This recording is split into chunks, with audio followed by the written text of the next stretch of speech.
Processor में billions of transistor होते हैं और एक ट्रांजिस्टर की साइज इतनी सी होती है इतने बड़े प्रोसेसर में। और यह इतना बड़ा प्रोसेसर की साइज कितनी होती है यह देख सकते हो, बस इतना सा है। और powerful video gaming, high speed video editing और मल्टीटास्किंग जैसे कई काम सिर्फ यह छोटी सी चिप जो स्मार्टफोन में लगी रहती है इसी का कमाल होता है। जब हम कंप्यूटर प्रोसेसर को देखते हैं तो उसमें भी एक ऐसी चिप दिखाई देती है, लेकिन अंदर से इस चिप में बहुत सारे ब्लॉक बने हुए होते हैं।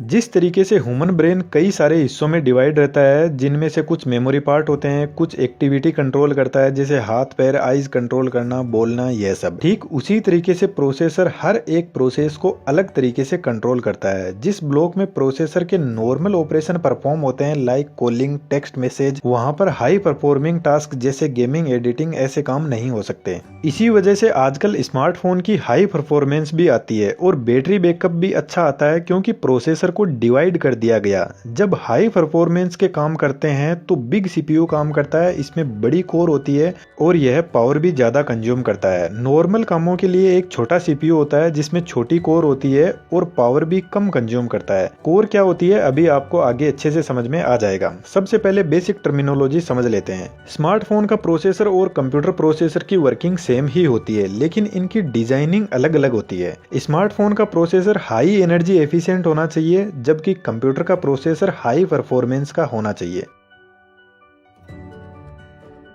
आज के टाइम में पीसीज में दो टाइप की कंपनियां बहुत ही फेमस हो रही है, इंटेल और AMD राइजन। और इन दोनों ही कंपनियों की एक प्रोसेसर की सीरीज चलती है, जैसे इंटेल i3, i5 और AMD में भी कुछ ऐसी ही सीरीज चलती है, AMD राइजन 3, राइजन 5। जब इंटेल ने सबसे पहले अपना i सीरीज का प्रोसेसर बनाया तो उसे नाम दिया गया इंटेल i3, जो फर्स्ट जनरेशन का प्रोसेसर था। कुछ टाइम के बाद में इंटेल ने इसमें कुछ नए मॉडिफिकेशन किए। जब मॉडिफिकेशन के बाद में यह प्रोसेसर मार्केट में आया तो i3 की एक न्यू सेकंड जनरेशन आ गई।